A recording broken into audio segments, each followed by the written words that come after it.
ANEMONE, co-written and directed by Ronan Day Lewis, starring and also co-written by his 3-time Academy Award-winning father, Daniel Day-Lewis. I reviewed this some time ago when the trailer first came out, and I remember saying it looks like some visually poetic story about guilt, grief, shame, this sort of, past catching up to you, righting wrongs. And I was right. And in the best way. I mean, I feel like there wasn't much else for me to interpret in a negative way. I mean, in the trailer, you see what they're representing as, and as the film goes on, it has 3, maybe 4 representations of the literal word anemone, which is the blossoming, the genus blossoming of a flower, wind, like the preparation of a storm, guilt and loss, from the Greek mythology, Aphrodite losing Apollo, and shame. And this movie covers all of that. And it's interesting how this year seems to be a lot of movies, a lot of major release movies being presented about the legacy of fathers on sons, guilt and shame in the past, and how we have to reckon with who we are in relation to the world around us, our past, our family, and ultimately, the life we've lived for ourselves, moving forward or stuck. You see it with Sinners, you see this with Weapons, you saw this with One Battle After Another, and you're seeing it here now again. So a lot of these filmmakers, a lot of these stories are centering around fatherhood, men in society, and within different forms of genre. I really, for what it was, I did enjoy this film. It seemed entirely lyrical. Sometimes the dialogue, I have to say, was a bit on the nose of it. But, and thankfully having the actors to pull it off, I did go into it thinking this would be, again from the trailer, a visual poem in a way. And it was. And some of the music choices kind of taking us through the beats, especially between the 2 brothers now sequestered in the wilderness, mending ties and, bridging a path from their past to now the present. And the story essentially involves, calling out the absent, estranged biological father, never present in the now born and preteen son's life, as a last-ditch effort to get him back on track when his path seems most cloudy and promising at the same time.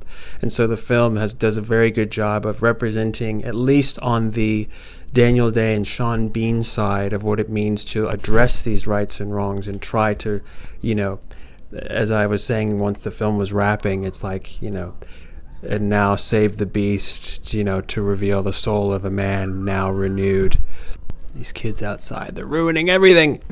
And he does. And so in the end, it's a story about convincing him to rejoin society. This man has been living on his own, living out in the wilderness, guilt-ridden by this essentially war crime pushed upon him unjustly in a sense, but he owns it, and as a product of his time, you sort of put your head down and you sort of, you own what has been claimed and staked to you.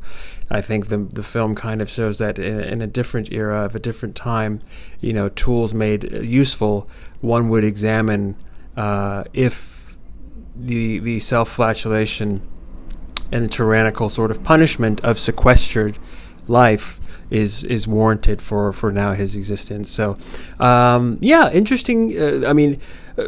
Kudos to Ronan. As I said again in my trailer review, I wondered how this would be having a 3-time Oscar-winning father that you would be directing, and the script. I really want to see the script because I'm sure it's just baked in with direction to sort of, between the 2 of them, essentially sort of mapping out this blueprint of here's how we're going to do this.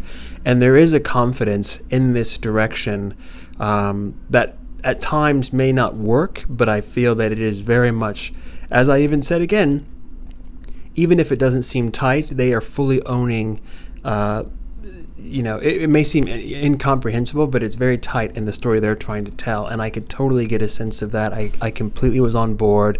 This was sort of a lyrical, metaphorical take, a visual poem on this word and all the meanings involved with it as it relates to essentially a man's responsibility and place in society, in his family, and in his life. And that is the journey that Daniel Day goes on from what we don't see prior to the film starting and ultimately where we lead him, which is back on the doorstep of the family he once, may once have had. I did enjoy this, not in the sense of like I would watch again. Maybe I should rewatch because I was a bit like kind of target. This was a double feature day, so I was a bit kind of taxed from a movie prior, Smashing Machine, unfortunately. But I think performances were on point. I was really surprised and actually very delighted at Sean Bean's representation and presentation as this brother who stepped in as a surrogate father. I mean, essentially the father, helping birth and raise this child as the older brother. Well, we don't know which age, but he's the brother.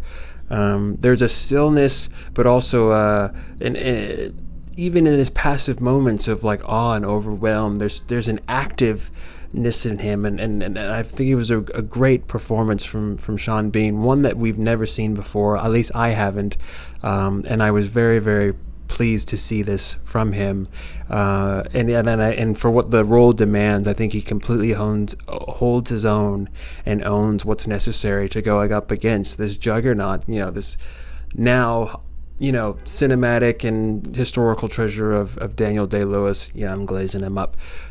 And it delivers. I mean, it's great. I really, really, really enjoyed that. The bonding moments with them, all of it plays true, and it gives this weight of estranged yet very, very estranged yet involved brothers. Now calling to be involved brothers. Cinematography, fantastic. I mean, you could tell from the trailers, it's very well shot. There's a deliberateness in that again. The camera work was interesting at the beginning. I mean, the first probably 15 minutes, 20 minutes, the camera does not stop. It's moving in some way, shape, or form, kind of propelling the story forward in a way. And then it almost, as the film goes along, there's a greater confidence in the shots necessary for capturing these moments.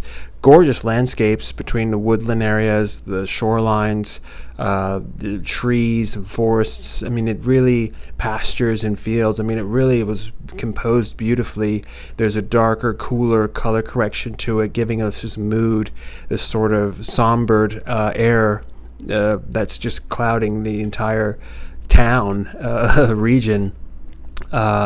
And the sequences of the hail and fire. I mean, it really, all of it. I mean, it's a treasure to look at. And as I had said, I mean, it's visually poetic, and even in forms of dialogue, it's poetic. Daniel Day's character, especially, which one would assume living out on your own for the better part of 20 years, you would find a way of speaking more poetically against self. Yeah, I enjoyed it. Would I recommend it? I think if you wanted to see it, I would say go and see it. If you didn't have an interest, I'm not sure what it would do for you. This is an interesting one. It's not one that I wouldn't recommend or would recommend. I do think it's one of those films that it's great that it's being presented, it's being done, calling out Daniel Day from the throes of retirement. Great to see Samantha Morton again. She really had to sort of work. I think the weakest part of this was the home life, sort of setting us up to basically get Daniel back to them. But she worked with the dialogue, provided. If sometimes very hefty, just dialogue that I feel was the least compelling and also least confident as far as the direction of the film, that they just sort of, for whatever reason, chose that they had to make work, which makes sense, you have to show us something that he's being called back to. But it was the switch intentionally would be stark, living in woodland and estranged, sequestering to this sort of domestic life. But it was a bit of a slog as far as showing the son repeatedly, almost in the same position for a multitude of times before really getting us to the point of like, this is an active situation that we need to pull him back to. I think the film in that regard could have done a little bit better of showing us like there's something active here versus like we're just constantly talking about this sort of dire state that needs to be rescued, that doesn't, outside of physical markings on the hand of being punched, we don't see it, and it's just being told to us. Other than that, yeah, I enjoyed it. It's a great theater watch on the large screen, basically mainly due to how cinematic and visually appealing and compelling it is to look at. I think the sound and musical work, as I said, was great. The soundtrack I'll be very interested in listening to again. It's a great return to force from Daniel Day. As I even stated in my trailer review, I think it's his most subdued, but also just story-appropriate representation of a man. Another story where the lead actor is almost showing entirely, like, it's almost mirroring his life, where he is in life, or being a conduit for the filmmaker. In this case, Daniel Day was part of that, so it makes sense. In the same way that, like, Leonardo was a conduit, I feel, for PTA, how Denzel was a conduit for Spike Lee, Michael B. is a conduit for Ryan Coogler. Daniel Day, I think, because of his lifestyle and his relation to the industry, this was very much a similar sense of like being called out of the wild to rejoin society in a way. So it was enjoyable. So I liked it. It didn't leave me wanting more, but I do feel like there were some slow moments, but overall I got exactly what I was expecting, and that is sometimes the best thing you can ask for.